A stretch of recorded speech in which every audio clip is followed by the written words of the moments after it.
સુરત મહાનગરપાલિકામાં સત્તાના નવા સુકાનીઓ નક્કી કરવાની ઘડીઓ હવે ગણાઈ રહી છે।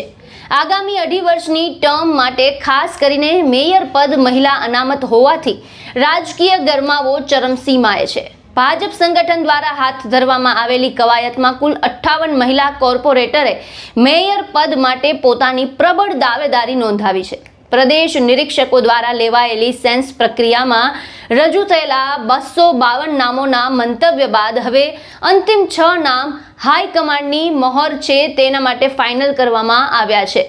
સુરતની મહાનગરપાલિકાના મેયર, ડેપ્યુટી મેયર અને સ્ટેન્ડિંગ કમિટી ચેરમેન જેવા મહત્વના હોદ્દાઓ માટેના નામોની જાહેરાત હવે ગણતરીના દિવસોમાં જ થશે।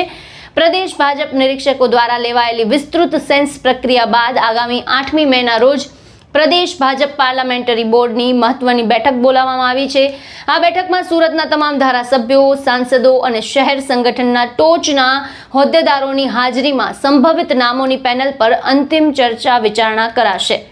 સૂત્રો અનુસાર મેયર પદ માટે 6 અને અન્ય 3 મહત્વના પદ માટે 4 નામ ફાઇનલાઇઝ કરાયા છે, જેમાં આ વખતે મેયર પદ માટે ઉત્તર ગુજરાતના પાટીદાર સમાજમાંથી આવતા ઉર્વશી પટેલનું નામ સૌથી વધુ ચર્ચાનું કેન્દ્ર બન્યું છે। રાજકીય પંડિતો માની રહ્યા છે કે જો પાટીદાર ચહેરાને મેયર બનાવવામાં આવે છે તો સૌરાષ્ટ્રીયન પાટીદાર બેલ્ટને અન્ય પદ મળવાની શક્યતા ઓછી થઈ જશે। સંગઠન આ વખતે મેયરની પસંદગીમાં શિક્ષણ, વહીવટી અનુભવ અને સામાજિક પ્રતિષ્ઠાને સર્વોપરી ગણી રહ્યું છે।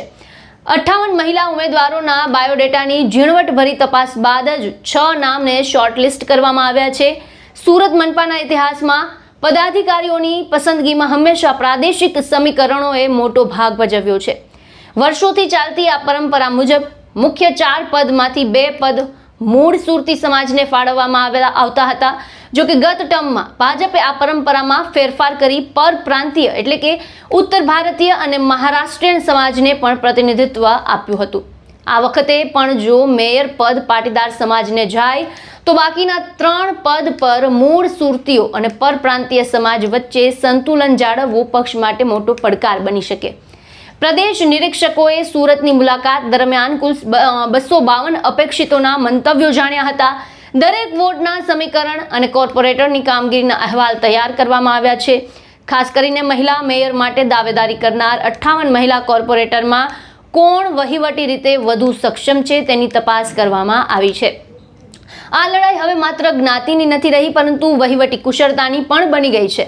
આગામી 8મી મેના રોજ બેઠક પૂર્વે શહેરી પ્રભારી કનુભાઈ દેસાઈના નિવાસ સ્થાને પણ એક મહત્વની બેઠક યોજાય તેવી સંભાવના છે।